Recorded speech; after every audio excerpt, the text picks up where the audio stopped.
Hello à tous et bienvenue sur cet épisode de Token Talkers. Bienvenue, on est très heureux aujourd'hui de recevoir notre Thibaut Boutroux qui est avec nous, cofondateur de Meria, qui a une grosse expertise dans le Web3, qui a un couteau suisse, qui sait beaucoup de choses, qui va nous apprendre énormément pendant cet épisode. Et pas grand-chose à dire à part très content d'être avec toi. Thibaut, comment ça va? Écoute, ça va nickel. Merci beaucoup pour l'invitation. Merci pour la belle présentation. Couteau suisse, j'aime bien le nom. C'est vrai que tous ceux qui sont dans l'industrie depuis un moment, ils ont cette casquette un peu couteau suisse parce que forcément, on est parti de pas grand-chose et on a dû s'adapter. Donc, j'aime bien le mot couteau suisse, c'est assez adapté. Ouais. Ouais, on est d'accord.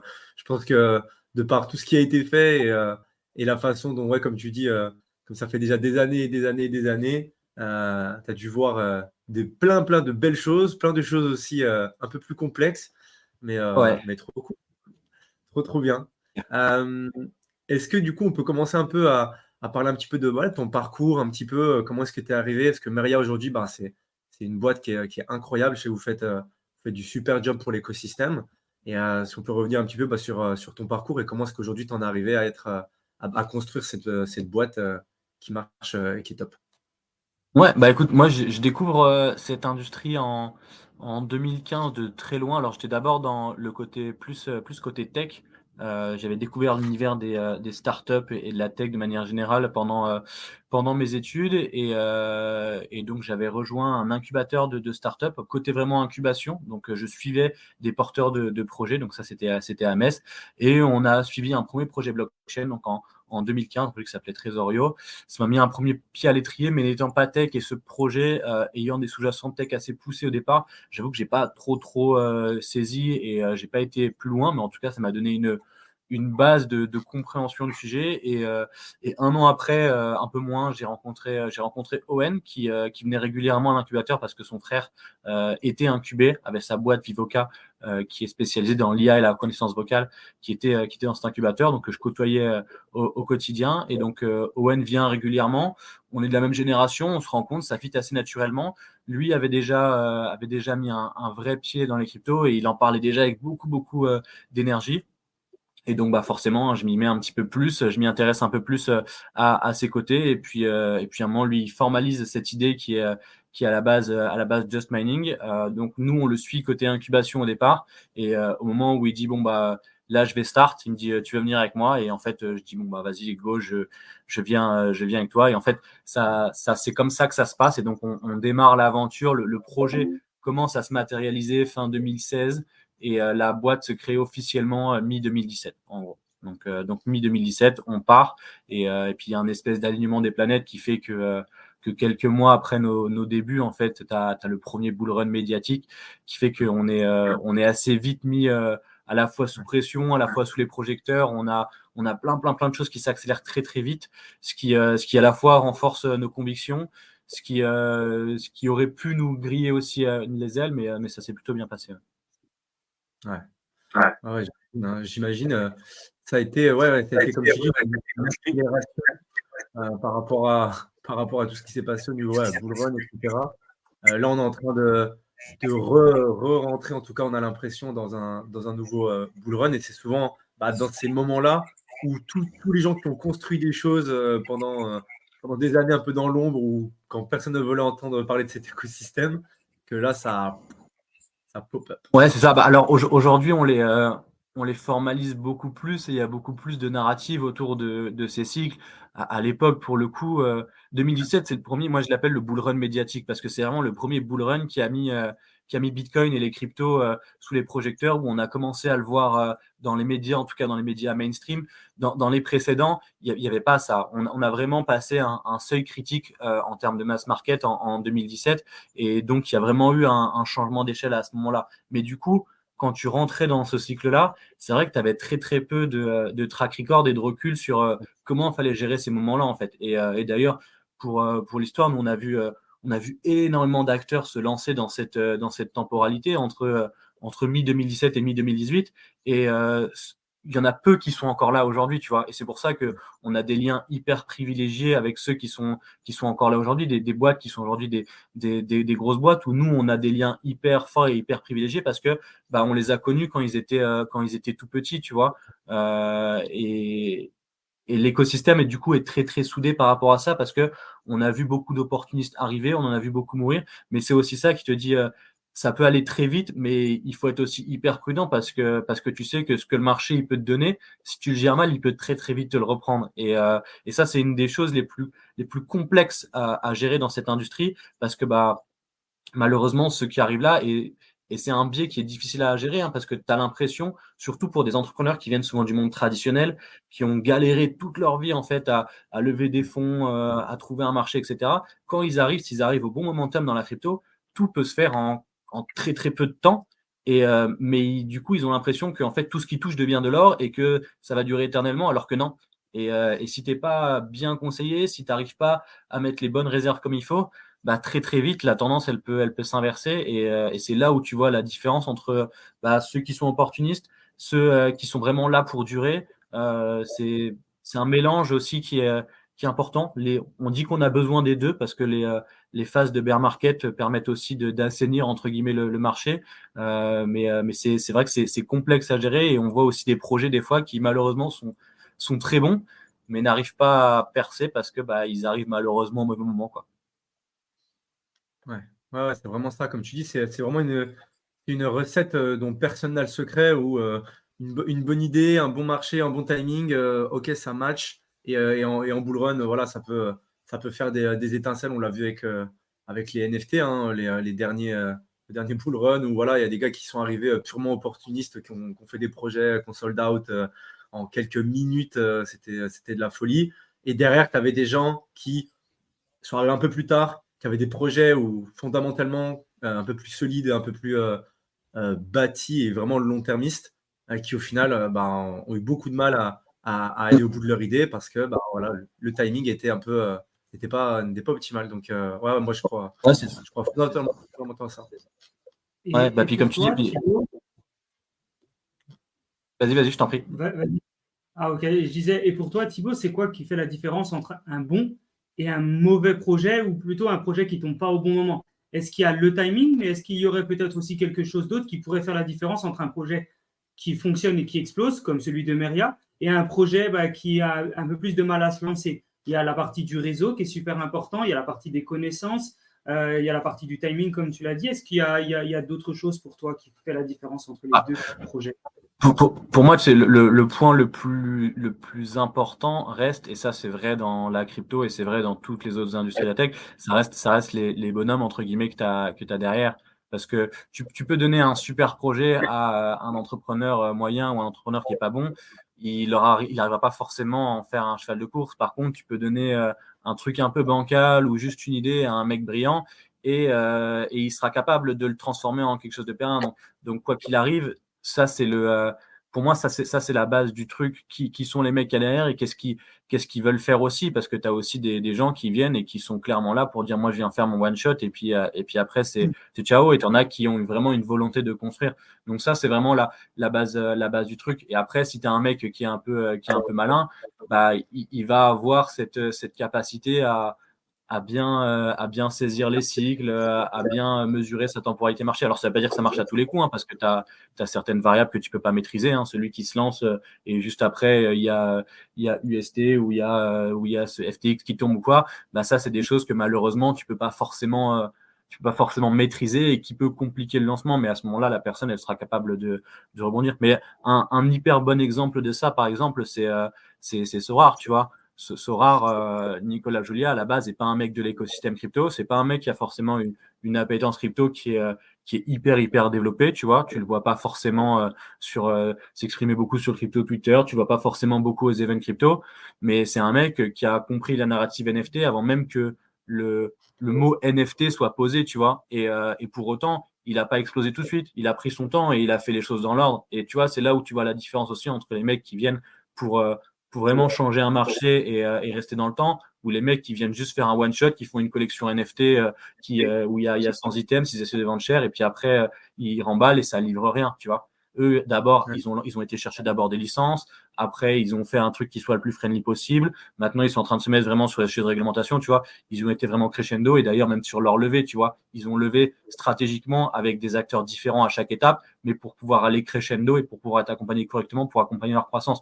Donc, tu vois, ça, c'est un bon exemple de bien saisir le marché et essayer de rester un petit peu indépendant des cycles aussi. Parce que la réalité, c'est que les cycles, plus tu vas durer dans le temps et plus ton objectif en tant qu'entrepreneur, c'est de, d'être de moins en moins dépendant de ces cycles-là, même si naturellement, les cycles ont toujours une importance colossale sur ton activité parce que quand tu es en bull market, bah, tout ce que tu fais, c'est comme si tu étais sous stéroïdes et c'est accéléré x10. Et quand tu es en bear market, c'est plus compliqué. Mais tu peux pas dire à tes salariés, bah, ah là, on est en bull, je vais pouvoir vous payer 3 fois plus. Mais par contre, les 2 années d'après, on est en bear, donc là, je vous paye 2 fois moins. Tu vois, ça n'existe pas. Donc, il faut que tu arrives à maintenir en fait un certain équilibre. Et c'est surtout ça qui est dur à trouver. Quand tu es en phase de boule, il faut réussir à capitaliser ce qu'il faut pour vraiment grandir, mais sans être trop gourmand pour pas se brûler les ailes. Et à côté, bah, quand tu es en bear, il faut avoir le luxe d'avoir fait les bonnes réserves pour pouvoir dire, OK, bah, maintenant, on va avoir une période plus calme sur le marché. Bah, cette période-là, il faut vraiment qu'on l'optimise pour build à fond, pour construire des choses, pour être prêt pour le prochain cycle, en fait. C'est des durées de vie, en fait, qui fonctionnent comme ça aujourd'hui, mais c'est pareil. Est-ce que les cycles de demain répéteront cette nomenclature-là? C'est même pas sûr, tu vois. Donc c'est aussi ça qui est compliqué. Ok. Il y a quelque chose que tu as commencé à dire directement, Thibaut, c'est choisir les bonnes personnes. Comment toi, tu as choisi ou comment Owen, comment vous êtes choisi, comment vous avez décidé de travailler les deux ensemble? Alors, effectivement, c'était une opportunité, mais qu'est-ce qui, dans ta Et, tête, tu t'es dit, ok, j'y vais avec lui?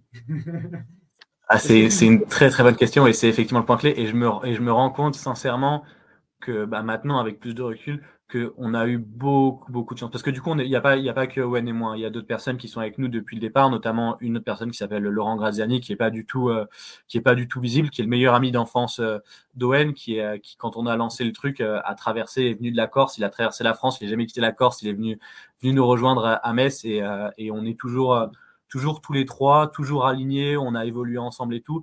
Et on a de la chance que ça a très très bien fité parce que pour le coup j'ai vu plein de projets exploser juste parce que les mecs à un moment donné s'entendaient puis à un moment s'entendent plus et ça c'est des trucs où je pense qu'à la base il y a une part de choses d'alignement avec des valeurs humaines ou en tout cas une éducation, plein de choses où en fait tu te retrouves sur plein de points. Il y a aussi une certaine complémentarité à avoir dans les tempéraments, dans les compétences, tu vois. Nous, avec Owen, c'était ça le truc qui était le plus évident, c'est que moi, je suis beaucoup plus posé, beaucoup plus calme. Lui, il est beaucoup plus énergique, beaucoup plus dynamique. Et du coup, ça a créé un espèce d'équilibre qui fonctionnait assez bien. Mais après, il y a aussi, ce qui est difficile, c'est que ça peut évoluer aussi dans le temps, tu vois, parce que bah, après, tu as des phases de ta vie qui vont être différentes. Et puis, à certains moments, tu as certaines personnes qui vont avoir d'autres objectifs. Et ça, tu peux pas le maîtriser, tu peux pas l'anticiper à l'avance. Donc, pour le coup, ça, on a eu beaucoup de chance. Mais effectivement, c'est un des points qui va déterminer le succès d'un projet. Et d'ailleurs, quand tu regardes, quand tu as des fonds qui viennent faire des levées et qui vont étudier un projet, ils regardent l'équipe et ils regardent un petit peu tous ces points-là, tu vois, à quel point l'équipe elle est compatible, à quel point elle est en mesure de grandir. Et la réalité, c'est que t'as pas de science exacte. Tu en as pour qui ça va marcher, d'autres pour qui ça va moins marcher. Tu en as à certains moments, ça va marcher de leur vie, à d'autres, ça va plus être le bon moment. Donc, tu as plein de choses qui font que ça va marcher. Mais effectivement, nous, on a eu beaucoup de chance. Mais par contre, tu vois, il y a un débat sur ça. Est-ce qu'il vaut mieux du coup entreprendre seul et à ce moment-là, tu dépends que de toi ou entreprendre en équipe? Alors, j'ai jamais entrepris seul, mais quel plaisir d'entreprendre à plusieurs quand ça fonctionne. Tu vois, Ouais. je pense que c'est décupler le plaisir de réussir quelque chose quand t'es plusieurs, quand tu peux le partager. Tu vois, quand tu vois les personnes autour de toi évoluer, c'est un des trucs les plus forts que tu vis dans l'aventure. Tu vois, alors que être tout seul et ne pas pouvoir le partager, c'est un peu dommage. Et la réalité, c'est que tu peux le partager autour de toi avec tes amis, avec ta famille, mais personne peut mieux comprendre en fait que ceux qui sont vraiment autour de toi dans le truc, comment ça marche. C'est un des problèmes des fois des entrepreneurs, c'est que des fois tu as des problématiques et en fait, à part un autre entrepreneur qui vit des choses similaires, c'est difficile à le faire comprendre, tu vois. Donc ouais, bien s'entourer, c'est l'un des points, c'est l'un des points clés et trouver son équipe, recruter après les bonnes personnes, etc. Ça, c'est vraiment, je pense, la partie la plus compliquée de l'équation, la partie sur laquelle nous on a perdu beaucoup de temps, on s'est beaucoup loupé sur des recrutements, sur des gros profils. Et en plus, quand on s'est loupé, tu peux te louper pour plein de raisons. Ce que je dis, c'est que tu peux des fois recruter un mec où tu as l'impression qu'il est bon et en fait tu t'aperçois que finalement bah, il n'est pas si bon que ça.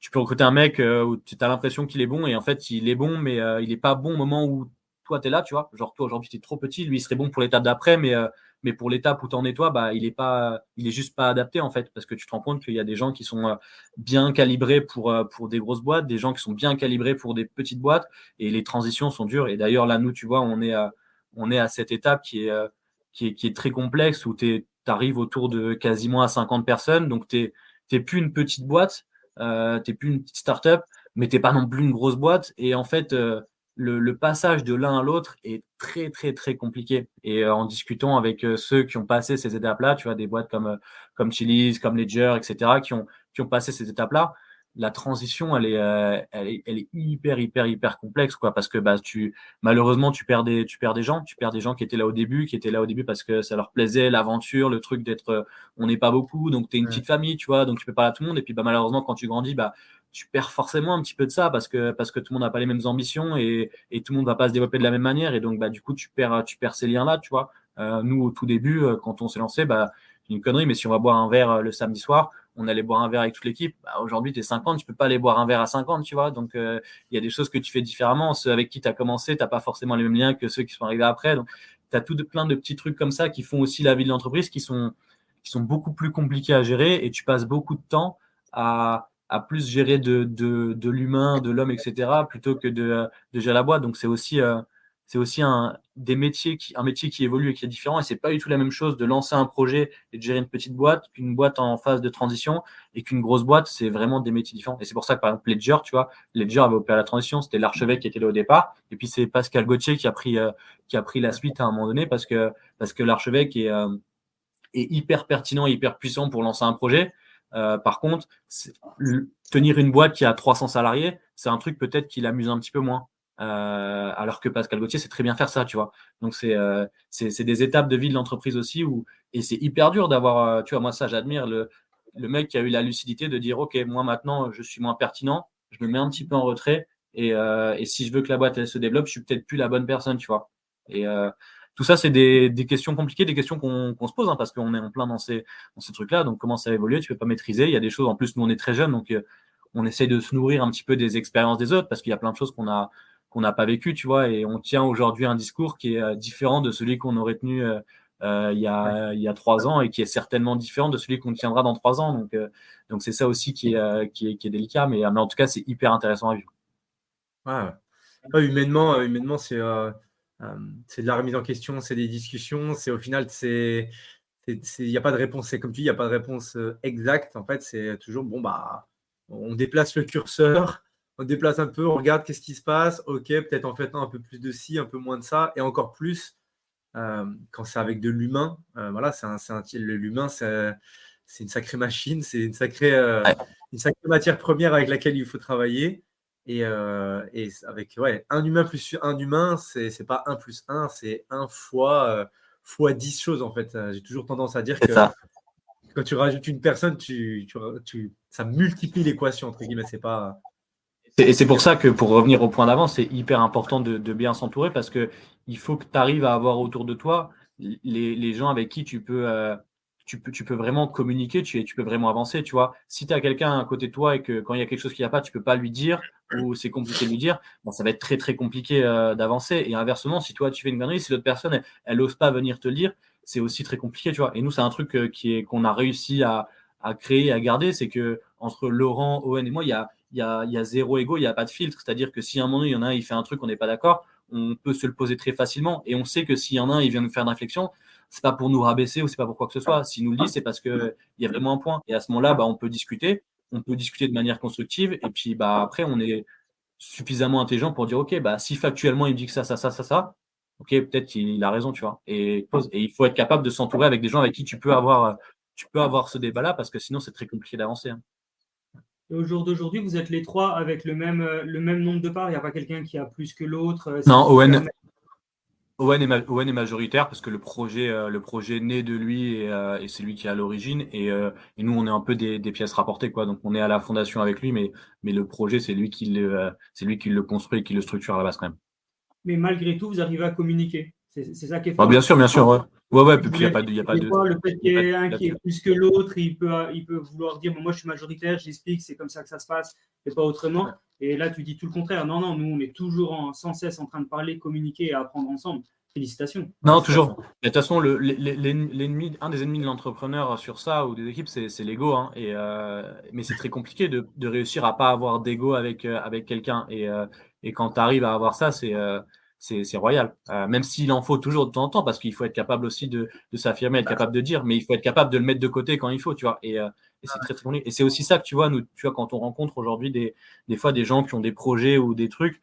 Et ça, c'est un point hyper important où on a encore eu l'exemple récemment avec un mec où il vient, il veut faire un truc et tout, ok, il te pose des questions, donc, et toi, tu le challenges, tu lui poses des questions, alors des trucs qui sont parfois plus ou moins agréables à entendre, et tu vois en fait le rapport que la personne est là, où t'en as, ils vont se braquer et ils vont dire, ouais, tu veux, je me descends pas, puis t'en as, ils vont dire, ok, ils vont prendre dans note tout, et puis ils reviennent de moi après et dire, bah regarde, j'ai fait ça, j'essaie d'appliquer ça, et puis tu vois, ok, bah écoute, putain, le mec, il a tout repris, il a mis et tout, ok, bah écoute, lui, tu sais qu'il va avancer parce que lui, il va se nourrir des autres, il va prendre. Si tu lui fais des remontées, il va pas se dire, il fait ça pour me faire chier, il va prendre, il va dire, ok, bon, ça veut pas dire que tout est à prendre ou quoi, hein. Des fois, il faut peser le pour et le contre, et puis voilà, mais en tout cas, il faut être capable de se nourrir de ce que te disent les autres et mettre parfois son ego de côté. C'est quelque chose qui est pas facile à faire, mais qui est ultra important dans la réussite d'un entrepreneur.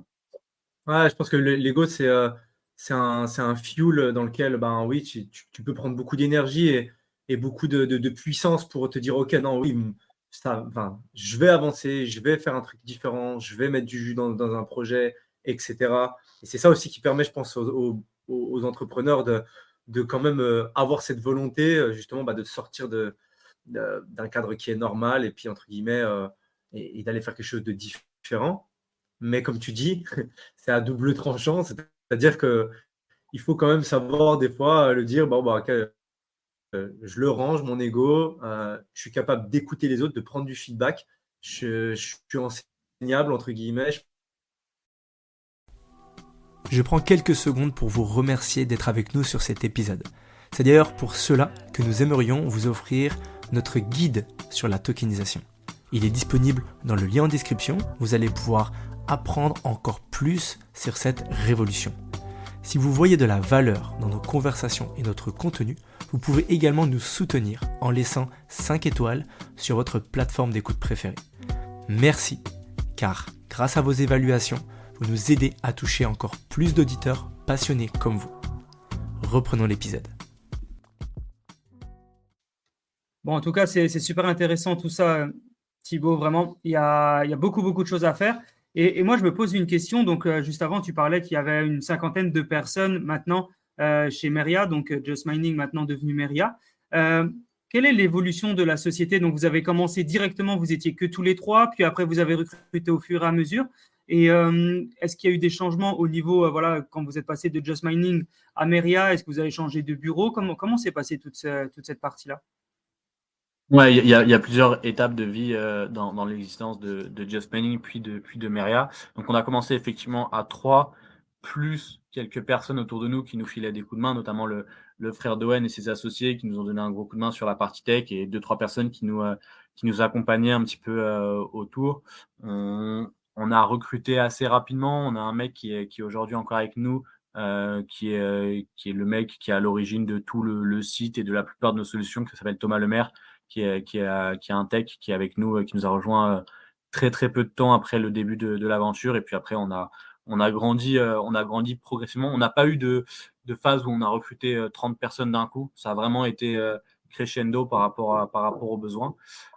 L'idée de départ, parce que le métier a beaucoup évolué aussi. Au départ, on a vraiment un métier qui était très focalisé sur le mining avec la mission de rendre le minage de crypto-monnaies accessible à tous. Donc l'idée, c'était vraiment de prendre ce qu'on appelle les machines de minage, donc à l'époque, soit des ASIC, soit des mineurs GPU, et de simplifier toute la confection et de livrer en fait chez les particuliers une machine plug and play qui puisse brancher à Internet et au courant, appuyer sur un bouton et ça part et il mine, il reçoit directement ses cryptos et il peut les convertir en euros. Ça, c'était vraiment l'idée de départ. Alors aujourd'hui, il y a plein de tutos qui permettent de monter sa propre machine, même si c'est pas évident globalement, celui qui cherche un petit peu, il arrivera à le faire.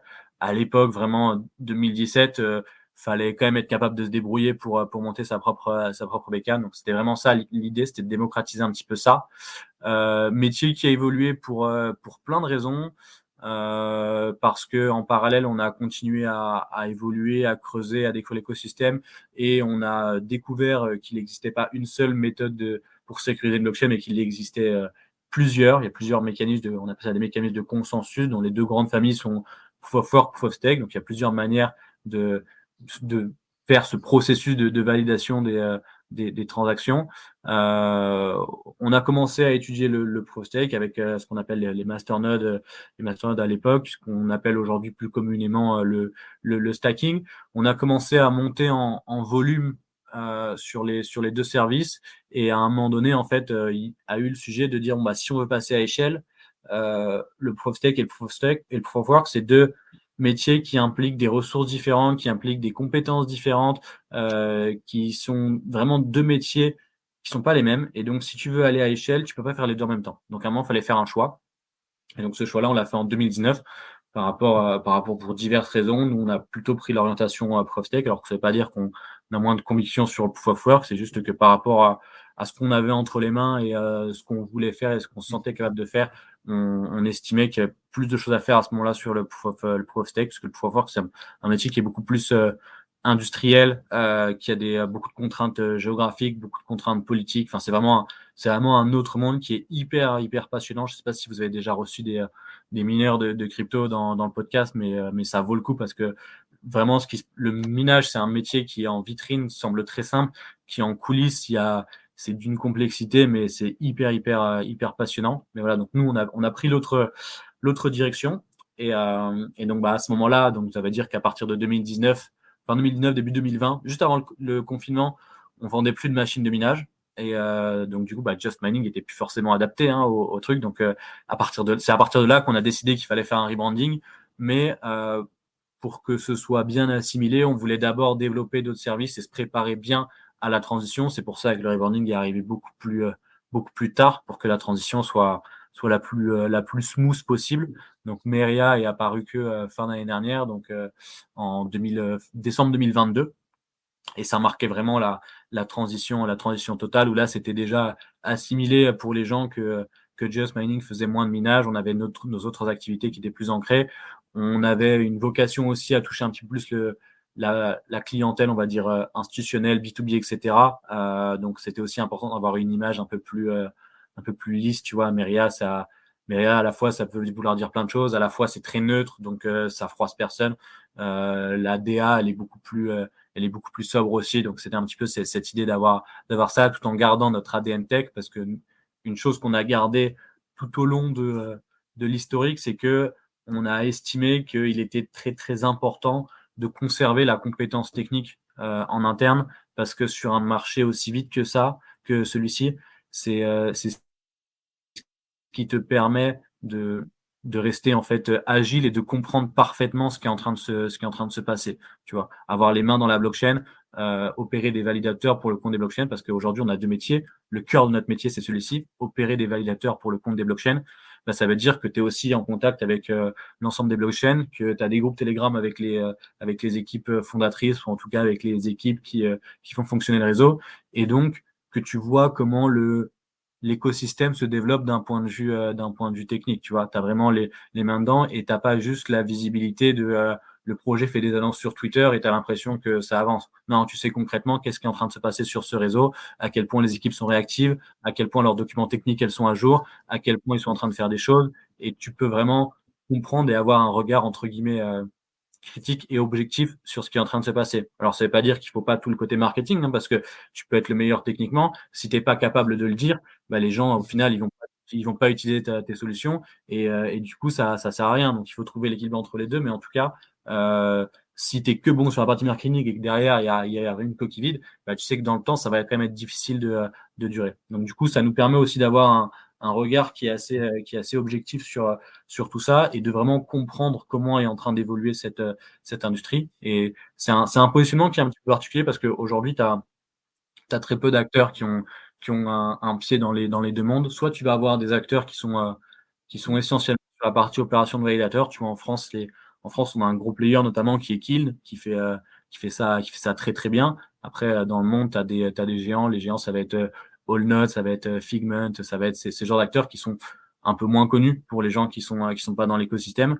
Et de l'autre côté, bah, tu vas avoir tous les players plus centralisés qui vont être soit des grosses plateformes de trading, type Binance, etc., soit d'autres acteurs comme Swedborg, par exemple, qui vont être en fait des agrégateurs de solutions, donc qui, eux, vont aller chercher à droite à gauche les meilleurs services et qui vont du coup proposer différents services à leurs utilisateurs en se sourçant chez des providers. Et nous, on est à la fois distributeur de nos solutions, mais à la fois, on peut avoir des plateformes d'échange qui vont venir utiliser nos validateurs. On va être capable de faire aussi des validateurs marque blanche pour certains acteurs. Et tu vois, il nous est arrivé dans notre vie d'avoir certains PSAN qui distribuaient des services qui en fait étaient sourcés chez nous. Donc c'est un petit peu ça.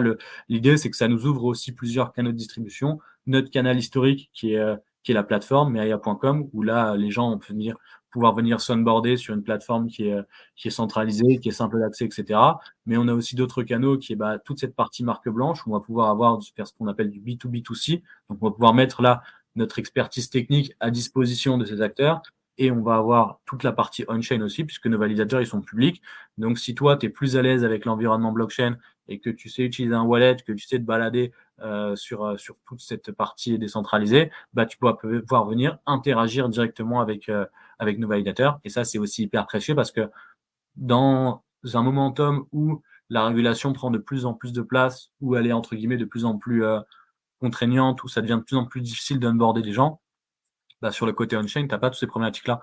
C'est-à-dire que moi, par exemple, sur Meria, aujourd'hui, si j'ai un client américain ou brésilien qui veut venir s'onboarder sur la plateforme, c'est très, très, très compliqué, voire impossible de l'onboarder sur Meria. Par contre, si la personne est capable de gérer un wallet et d'avoir son ledger et qu'elle veut interagir avec mes services de manière décentralisée, je peux tout à fait la laisser interagir avec mes validateurs. Donc, ça permet aussi la partie décentralisation d'avoir un espèce de parachute et un second souffle qui te permet de capter tout ce que tu peux pas capter à cause des contraintes réglementaires et d'avoir une portée internationale un petit peu plus large. C'est super intéressant tout ce que tu dis. Et qu'est-ce qui a fait la bascule entre, du coup, est-ce que, plutôt c'est une question parce que tu l'as dit, mais je voulais savoir si c'était assez précis pour les auditeurs. La bascule entre Just Mining et Meria, est-ce que c'est lié à un agrément AMF que vous avez reçu entre-temps? Est-ce que c'est lié au fait qu'effectivement, parce que pour être mineur, on n'a pas besoin d'agrément, sauf erreur. Par contre, pour faire ce que vous faites actuellement… Ça dépend ce que tu fais en fait. Aujourd'hui, tu dois disposer d'un… alors, parce qu'il y a enregistrement et agrément. Aujourd'hui, on a un enregistrement. Les agréments, il n'y en a qu'un aujourd'hui. C'est Société Générale Forge qui l'a. Donc, nous, on tend vers l'agrément. Tu vois, on est en plein moment où on est en train de déposer le dossier là. Et après, l'étape d'après, c'est Mika qui est en gros assez proche de l'agrément et qui est une harmonisation au niveau de l'Union européenne. Alors déjà, nous, quand on a commencé, tout ça n'existait même pas. Donc, si tu veux, quand on commence l'activité, la réglementation a de limites que ton éthique, en fait. C'est-à-dire que soit tu veux faire des choses bien et tu essayes de faire en sorte que ce soit à peu près correct et convenable, soit tu pouvais faire un peu n'importe quoi parce qu'il y avait aucune règle. Donc, on a dû se mettre en conformité. Donc, ça, c'est quelque chose qui est extrêmement compliqué aussi quand tu découvres ça. Et c'est d'ailleurs pour ça qu'on voit aujourd'hui les premiers agréments. Pourquoi c'est Société Générale Forge qu'il a et pourquoi c'est pas un pure player?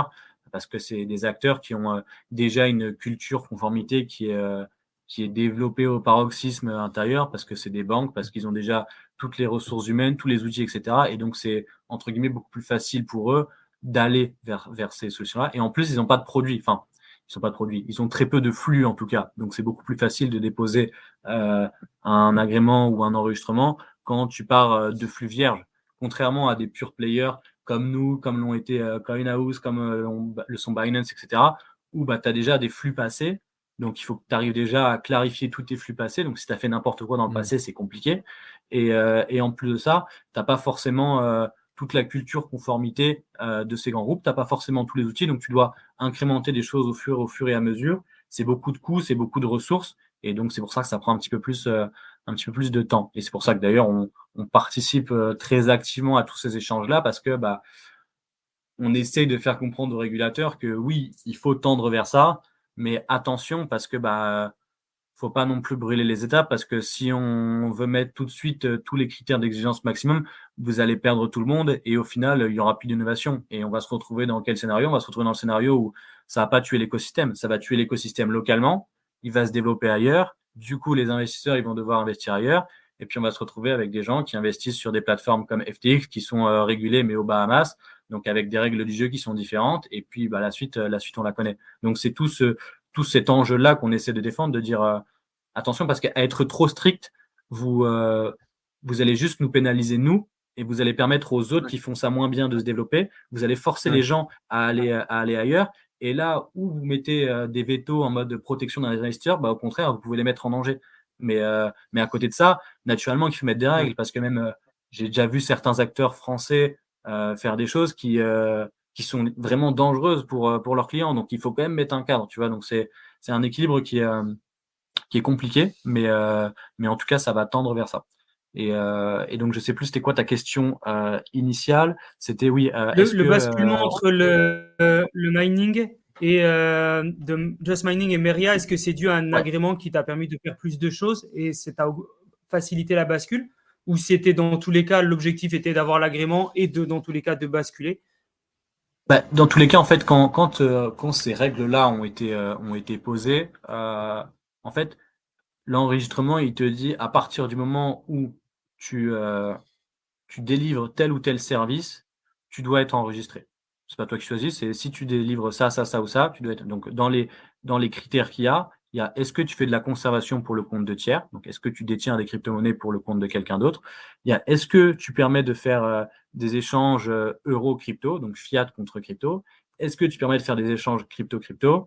Et est-ce que tu fais du conseil sur la crypto? Ça, c'était optionnel. Et il y en a un quatrième qui est je crois que c'est si tu opères une plateforme en gros une plateforme de trading avec des ordres, etc. Donc celui-ci, nous, on l'a pas parce que ça nous concerne pas. Mais du coup, nous, on répondait à 3 cases puisque nous, à la fois, on conservait des cryptos pour le compte de tiers, à la fois, on permettait à des gens de rentrer en euros et d'acheter des cryptos et à la fois de faire la sortie. Et en même temps, on permettait aussi de faire des échanges internes. Donc à partir de là, quoi qu'il arrive, on était obligé de devoir se mettre en conformité et de tendre vers ces agréments. Donc c'était même pas une question de transition ou quoi, et c'est même pas une question de est-ce que tu es une plateforme, est-ce que tu es un mineur ou quoi, c'est à partir du moment où tu réponds à l'un de ces critères-là, tu dois te mettre en conformité en conséquence. Donc pour le coup, si on était resté juste à faire un service de minage, mais qu'on proposait une plateforme qui fait que les récompenses, elles étaient créditées sur un compte et que ce compte-là, c'est nous qui gérons les fonds et que c'était pas directement sur une clé du client, à ce moment-là, on aurait quand même dû se mettre en conformité. Donc c'était pas forcément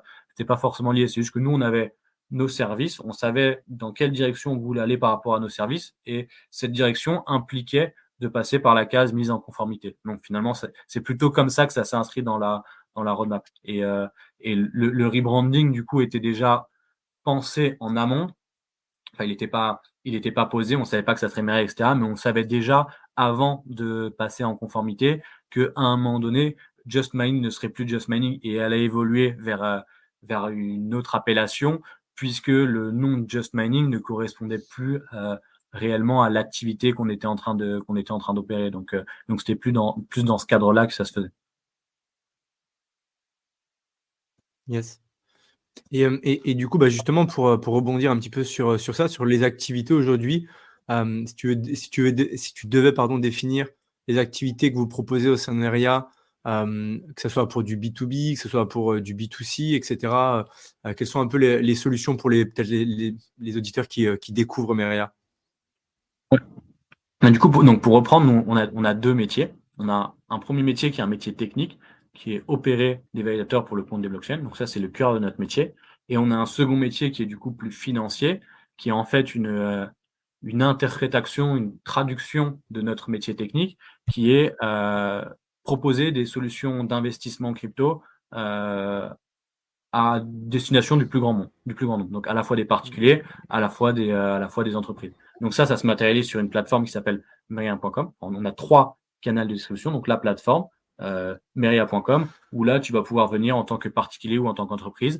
Tu vas pouvoir créer un compte très facilement. Tu vas avoir une interface ultra simplifiée, comme si tu étais sur une néobanque, et tu vas pouvoir investir dans les cryptos de manière assez simple. Tu vas avoir une diversité de services. C'est aussi l'avantage des cryptos aujourd'hui, c'est que si tu veux aller prendre beaucoup de risques, tu as des solutions d'investissement qui répondent à ça. Si tu veux y aller plus pour une exposition entre guillemets gentille, alors pas bon père de famille, parce que quoi qu'il arrive, quand tu restes dans la crypto, tu es sur des actifs risqués. Mais en tout cas, si tu veux aller juste sur une diversification de ton patrimoine, bah, tu vas aussi avoir des solutions qui répondent à ça. Donc on a une diversité de services sur la plateforme, soit juste de l'achat spot, soit des produits à rendement, soit du stacking, soit du lending dans la DeFi. On a aussi des mandats de gestion, tu vois, pour des gens qui ont des patrimoines un petit peu plus conséquents et qui veulent pas du tout gérer le portefeuille. Bah là, du coup, on va pouvoir on a des gestionnaires en interne qui vont gérer l'intégralité du portefeuille. Donc ça, c'est vraiment tout ce qui va se placer sur la partie plateforme. On a un autre métier qui est plus un métier intermédiaire, où là, on va distribuer nos solutions à travers soit des conseillers en gestion de patrimoine, des family office, etc. Donc, des gens qui vont conseiller des clients qui ont à un moment donné des problématiques de diversification de patrimoine et qui veulent s'orienter vers la crypto, mais qui savent pas forcément comment faire. Donc, eux vont derrière avoir recours à des PSAN comme nous pour pouvoir exposer leurs clients à de la crypto. On a, par exemple, tout ce qui va être aussi des néobanques ou des fintech qui ont un catalogue produit qui va être assez diversifié et qui veulent à un moment donné mettre de la crypto, mais ils veulent pas aller s'embêter, aller chercher tous les agréments, parce que finalement, s'ils doivent aller chercher des agréments ou des enregistrements pour tous les services qu'ils veulent délivrer, bah, c'est pas viable. Donc à ce moment-là, ils vont avoir des providers ou des partenaires. Et nous, aujourd'hui, on a le tissu technique et réglementaire qui leur permet en fait de brancher les tuyaux chez eux et de leur permettre de distribuer des cryptos. Donc c'est aussi une des raisons pour lesquelles, tu vois, on a gardé l'expertise technique, parce qu'on savait que bah, du coup, en gardant l'expertise technique, on pouvait faire ça. Si on était juste un agrégateur, on pouvait pas distribuer de manière indirecte comme ça. Et puis, on a toute la partie on-chain, où tous nos services, on les propose aussi de manière décentralisée. Et d'ailleurs, on a des choses qui vont sortir là cette année, normalement fin Q1, début Q2, sur la partie on-chain, où on a vraiment volonté de développer encore un petit peu plus cette partie-là. Parce qu'aujourd'hui, si tu veux, en termes de répartition de l'activité, pour que tu aies un ordre d'idée, on a autant de fonds de manière centralisée que de manière décentralisée, tu vois. Donc les gens le soupçonnent pas, mais on a quand même une grosse activité on-chain. Et c'est un monde qu'on connaît assez bien. Donc je pense qu'il y a beaucoup de choses à faire là-dessus et que c'est assez sous-estimé. Et tu as moins de concurrence en plus. Et en plus, tu n'as pas de barrière géographique. Donc, c'est-à-dire que si à un moment donné, pour X ou Y raison, la régulation devient très contraignante en France, ou te permet plus d'exister comme tu veux, bah, en fait, nous, quoi qu'il arrive, on sait que on a un seuil d'activité qui est maintenu grâce à tout ce qu'on est en train de faire on-chain. Donc, c'est aussi une manière de se sécuriser, de se diversifier, de dire bah, on n'a pas tous les œufs dans le même panier. Et si à un moment donné, ils mettent des trop grosses barrières au niveau réglementaire, bah, on aura le temps de se mettre en conformité. Et pendant ce temps-là, bah, la boîte, elle continue à tourner. On a toujours des revenus qui sont liés à l'activité on-chain. Et donc, on peut continuer à délivrer des services, quoi. Donc actuellement, sur le marché francophone, sur tous les services que tu expliques, Thibaut, vous êtes les seuls à proposer tout ça. Alors, il y en a d'autres qui le font, mais pas de manière aussi poussée. Tu vois, si par exemple, je te dis D'accord. Binance opère quelques validateurs sur certaines blockchains, mais c'est pas leur cœur de métier d'opérer des validateurs. Donc, Oui. ils en Et opèrent Binance, ils quelques-uns, sont mais pas c'est pas. français, donc on va pas les mettre en avant. Oui, oui, non, sinon après sur les autres français, alors tu as d'autres acteurs français qui opèrent des validateurs, mais qui n'ont pas vocation à être régulés. Tu vois, on parlait de Kin tout à l'heure. Bah, Kin, par exemple, eux, leur cœur de métier, c'est d'opérer des validateurs. Ils sont d'ailleurs très très gros sur beaucoup de réseaux, notamment sur Ether, où c'est un des plus gros opérateurs de nœuds Ether. Bah, mais eux n'ont pas vocation à se mettre en conformité, tu vois. Eux, ils font que de la partie. En fait, c'est un provider d'infrastructure, si tu veux. C'est un acteur technique qui met à disposition un service technique pour que tu puisses opérer tes nœuds. Et après, derrière, ils n'ont pas d'interaction financière directe avec toi. Ouais, c'est super intéressant. Et donc, du coup, disons que vous êtes quasiment les seuls dans l'écosystème à proposer ça. Est-ce qu'il y a encore une marge d'évolution pour Meria? Bah, évidemment, Est-ce de qu'il y toute a manière, quelque chose, un step supplémentaire que vous cherchez à avoir? Ou de toute Un manière, oui, service tu as un peu plus lourd. une première grosse étape de développement qui est la partie réglementaire. C'est-à-dire que là, tu as les prochaines étapes qui sont l'agrément et MiCA. C'est clairement un autre level par rapport à l'enregistrement. C'est-à-dire que tu vas sur des exigences de conformité qui sont beaucoup, beaucoup, beaucoup plus lourdes. D'ailleurs, aujourd'hui, tu as une centaine de PSAN en France. Honnêtement, je pense que tu as aujourd'hui, vraiment, au moment où on se parle, dans les dispositions actuelles, tu as moins de la moitié qui est calibrée pour aller vers l'agrément. C'est extrêmement, extrêmement, compliqué et au-delà extrêmement compliqué, c'est beaucoup, beaucoup de ressources. C'est-à-dire que si tu es pas capable d'aligner plusieurs centaines de milliers d'euros par an en termes de mise en conformité, c'est-à-dire, le coût des outils pour répondre aux exigences, le coût des ressources humaines qu'il te faut pour pouvoir faire ça, les coûts juridiques et cetera et cetera, il faut déjà être capable de faire du chiffre d'affaires pour financer tout ça, tu vois? Alors tu peux faire une levée de fonds qui te permet de financer une partie, mais après derrière, à un moment, tu vas te retrouver sur une problématique parce que c'est pas des coûts qui sont one shot, c'est des coûts qui sont récurrents dans le temps. Donc à un moment donné, il faut quand même que tu sois capable de développer l'activité pour pouvoir répondre de ces coûts-là. Et si tu fais juste, si tu as juste assez pour financer ta mise en conformité, tu auras pas assez pour faire du commercial, pour présenter ton produit et donc tu auras du mal à faire du chiffre. Donc il y a tout ça va faire aussi un remue-ménage assez important, je pense, dans l'industrie. Donc ça, nous, c'est la prochaine étape. Et après, on a plusieurs échéances avec des nouveaux services qui vont sortir, avec un développement plus appuyé de nos services on-chain, dans l'idée de défendre le discours suivant, qui est de dire, aujourd'hui, moi, j'ai des convictions sur certaines choses, tu vois, sur la partie décentralisation, j'ai des convictions.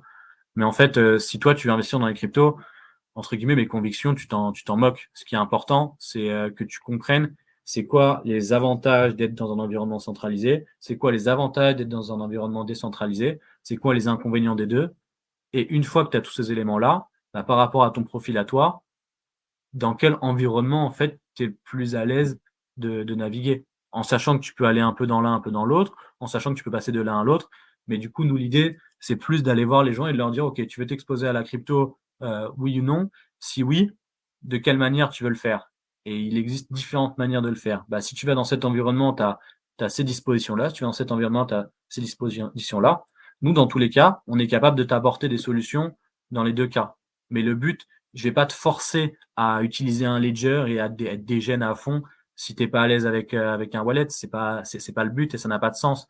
Et de l'autre côté, si tu es déjà plus à l'aise et que tu veux monter en compétence, je vais pas te forcer à rester sur une plateforme centralisée, si la logique veut qu'à un moment donné, tu montes en compétence et que tu sois capable de gérer tes propres clés, tu vois? Et du coup, ça nous permet, nous, d'être en plus hyper fair avec les clients parce que j'ai pas de, tu vois, si j'ai un client parce que ça, c'est un vrai sujet aussi, hein, pour les plateformes centralisées. Imagine, tu as un client qui vient, qui est débutant dans les cryptos et qui demain vient à gagner beaucoup d'argent parce que voilà, il est arrivé au bon moment, les cryptos ont pris de la valeur et donc il est arrivé, nous c'est arrivé des clients qui mettaient quelques dizaines de milliers d'euros et qui se retrouvent avec des patrimoines colossaux. Naturellement, si sur une année, tu as gagné plus avec les cryptos que dans ton métier, il y a beaucoup de gens qui vont se dire ça vaut peut-être le coup que j'accorde plus de temps à la crypto. Et donc, naturellement, ils vont creuser, ils vont monter en compétences. Et puis, quand tu montes en compétences, ce qu'on t'explique et l'idéologie de la crypto, c'est ne laisse pas tes fonds sur une plateforme centralisée. Apprends à gérer tes trucs par toi-même. Tu peux faire certains services de manière décentralisée. Tu peux conserver tes cryptos. Tu n'as pas besoin de faire confiance à un tiers. Et en fait, si tes services ils se limitent à du centralisé, d'un côté, tu es convaincu par cette idéologie, d'un autre côté, tu es bloqué par le fait de si ton client il se barre, tu perds de l'argent parce que toi, tu gagnes de l'argent quand il est sur ta plateforme. À partir du moment où il sort de cette plateforme, tu gagnes plus d'argent. Et donc, tu te retrouves dans un truc qui est un petit peu chiant parce que d'un côté, c'est logique qu'il sorte s'il monte en compétence, il a compris qu'il ne doit pas laisser de fonds sur la plateforme centralisée, mais d'un autre côté, c'est chiant pour toi parce que ça dévalorise entre guillemets un peu ta plateforme et ton service si le mec il sort et tu vas gagner moins d'argent. Et donc, tu te retrouves dans un truc où tu es bloqué et c'était chiant pour nous à un moment donné de dire putain, la bonne décision pour lui si je suis à la place et qu'il faut sortir, mais d'un autre côté, pour moi, c'est pas bon qu'il sorte. Et du coup, tu es dans une position un petit peu délicate qui est pas où du coup, tu es plus fair pour le client. Et donc, du coup, le fait d'avoir ce positionnement-là, c'est de dire OK, tu es monté en compétence, trop bien. si tu veux sortir, tu peux sortir et puis sors. Et en fait, si tu veux, tu peux continuer à interagir avec moi de manière centralisée, de cette manière et tout.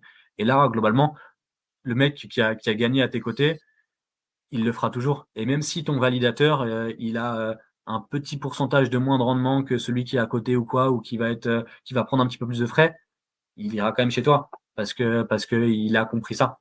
Et donc du coup, ça, c'est hyper, hyper important. Et puis ce que tu te rends compte après, c'est que tu as aussi des gens qui sont même des mecs qui sont full crypto, qui à un moment donné vont se dire, bah, allez, je remets un peu sur la partie centralisée quoi qu'il arrive, parce que de toute manière, j'ai d'autres trucs et donc je peux pas tout gérer en même temps. Donc je te remets un petit peu chez toi et on récupère comme ça plein de gens. Donc on tend de plus en plus vers ça et donc ça aujourd'hui on peut le faire, mais c'est pas encore ultra optimisé parce que l'environnement décentralisé est encore relativement complexe et donc on a plusieurs choses qui devraient sortir cette année qui visent à simplifier vraiment, vraiment les deux mondes, à bien montrer qu'on est capable de faire les deux et mettre en avant ce discours-là pour aussi pousser les gens, entre guillemets, de manière générale, à plus de transparence et pousser les gens aussi à monter en compétences, tu vois.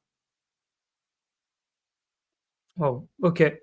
C'est très intéressant. En tout cas, on voit qu'il y a de l'ambition, qu'il y a des nouvelles solutions qui arrivent, qu'on est loin d'être à la fin de la croissance de Meria et c'est super intéressant pour les auditeurs et pour les clients actuels et les futurs clients qui voient qu'ils travaillent avec une société qui a plein d'ambition et qui veut continuer à grandir. Quand on parle de régulation juste avant, tu expliquais que pour l'instant, tu ne peux pas recevoir des clients américains. Est-ce que c'est tout simplement une volonté de votre part? Est-ce que c'est un blocage sur de la réglementation? Est-ce que c'est quelque chose qui peut arriver par la suite? Alors, avec les Américains, c'est un cas particulier, hein, où c'est très très compliqué de traiter quoi qu'il arrive avec des Américains quand tu es sur des marchés financiers, peu importe le secteur, hein, que ce soit crypto ou que ce soit des actions en bourse ou quoi que ce soit.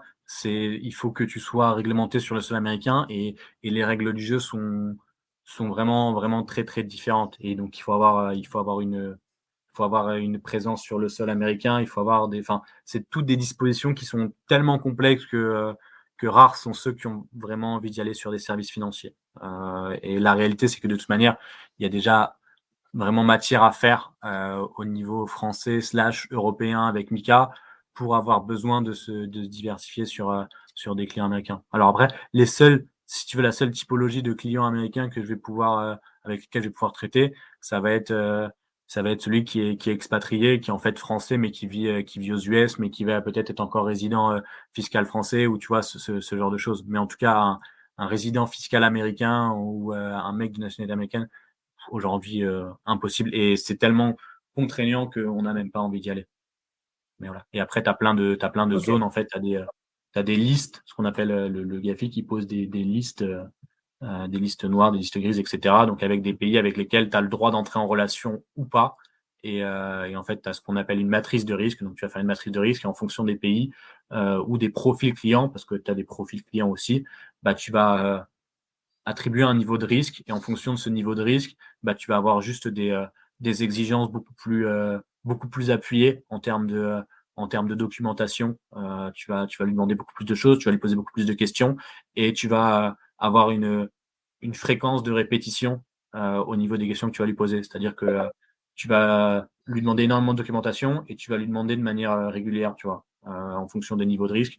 Sur un client qui est très risqué, bah, tous les ans, tu vas quasiment devoir renouveler ce KYC, tu vois. Donc, par exemple, un mec qui peut être français, mais qui va, par exemple, être entrepreneur dans le marché de l'art ou ce jeu qui va gagner beaucoup d'argent ou quoi, bah ça, c'est des profils qui vont être qualifiés de risqués. Et donc, eux, tu vas devoir avoir des interactions régulières parce que bah, le truc sur lequel ils sont très, très, très, le régulateur, il est très exigeant et pointueux. C'est tout ce qui est ce qu'on appelle LCBFT, donc lutte contre le blanchiment d'argent. Et sur ça, tu n'as pas le droit à l'erreur. Et la moindre erreur sur ça, bah, ça peut être tout de suite létal, peu importe enfin, j'allais dire peu importe la taille de la boîte, mais la réalité, c'est que non, parce que tu vois, tous les ans, on pointe l'écosystème crypto, mais tous les ans, tu vois les plus grosses banques françaises payer des amendes qui sont colossales pour des manquements à ces niveaux-là, mais ça fait partie du jeu, quoi. C'est clair, c'est clair. Et donc, du coup, la stratégie pour Meria, donc, ça va être de continuer à se développer au sein du marché francophone et européen. Ouais. Pour toi, quelle est la meilleure stratégie pour que le mass market, le public, le retail puisse adopter encore plus les crypto-monnaies, que ce soit des crypto-monnaies volatiles ou des stablecoins, on parle aussi du stablecoin euro, etc. Pour toi, c'est quoi la meilleure stratégie au-delà du contenu que tu fais, que l'on fait, du travail et de la facilité que tu as à expliquer ton métier? On en parlait juste avant en off. Voilà, c'est formidable la façon dont tu as de parler d'Owen, enfin voilà, de Meria, de mettre en avant depuis autant d'années cet écosystème crypto-monnaie Web3. Pour toi, c'est quoi la meilleure adoption ou la meilleure stratégie pour augmenter cette adoption-là? Ah, en fait, c'est un mélange de plein de choses. Comme tu dis, ce qu'on est en train de faire là et toutes les initiatives qui vont dans le sens de la démocratisation, de l'éducation, etc., c'est hyper précieux et on se rend pas compte en France la chance qu'on a d'avoir énormément de gens qui prennent du temps pour créer du contenu, pour mettre à disposition du contenu pour faciliter cette adoption et peu importe la taille en fait, parce que c'est pas une question d'audience ou quoi, peu importe l'audience que tu as, celui qui à son échelle le fait, ça joue un rôle en fait dans l'ensemble. Donc tout ça, c'est hyper important et c'est pour ça que nous, on essaye au maximum, même si c'est pas toujours évident, mais de répondre favorablement aux sollicitations quand on peut, parce que tout ça permet de multiplier en fait les voix et permet de faire rentrer ça dans l'imaginaire collectif. Après, il y a forcément des enjeux au niveau réglementaire, parce que sans une réglementation, tu pourras pas permettre aux gros acteurs d'y aller, tu pourras pas permettre à plus de financement de venir et tu pourras pas permettre à l'industrie et à la tech de se développer. Donc c'est important pour nous, acteurs, d'être présents, même si c'est très énergivore, dans les cercles politiques pour essayer de faire valoir un petit peu nos droits et faire valoir un petit peu notre industrie. Il y aura une étape aussi avec les gros acteurs, hein. La vague NFT avec les choses bien et les choses moins bien, mais quelque chose qui a été très positif avec la vague NFT, c'est qu'elle a permis à des grosses marques de venir et d'embarquer beaucoup de gens dans cette industrie. Alors, il y a des choses qui ont été plus intéressantes que d'autres, mais en tout cas, la réalité, c'est que ça a permis de remettre un coup de projecteur et de faire mettre un premier pas à plein de gens dans ce secteur-là. Donc ça, c'était aussi une très bonne chose.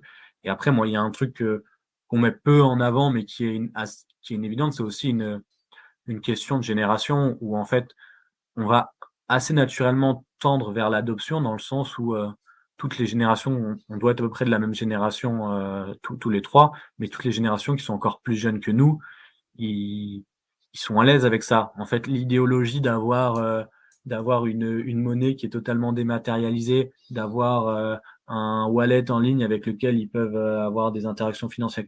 C'est des codes qui sont proches du gaming, c'est des codes qui voient au quotidien communiquer avec des gens à l'autre bout du monde de manière instantanée. C'est tout des choses qui sont naturellement assimilées en fait dans leur cerveau, contrairement à nos pères qui, pour eux, ça implique une déconstruction de tout ce qu'ils ont appris avant de refaire une construction et d'adopter ces nouveaux modèles, en fait. Donc, c'est beaucoup plus compliqué pour eux. C'est pour ça qu'on voit des fois des frictions. C'est que un mec qui a 60 ans aujourd'hui, tu lui demandes de comprendre. Pour lui, la compréhension, c'est pas juste comprendre, c'est aussi déconstruire tout ce qu'il a construit en fait auparavant pour pouvoir passer à l'étape de compréhension. Alors que les jeunes générations, pour eux, c'est hyper intuitif, c'est hyper naturel. Donc, quand tu vas leur expliquer Bitcoin, c'est une monnaie qui est totalement dématérialisée, qui va s'échanger de pair à pair dans le monde, pour eux, ok, ça fait tilt tout de suite. Il n'y a pas de biais, il n'y a pas de blocage à ce niveau-là. Ils n'ont pas besoin d'avoir une interaction avec un conseiller bancaire.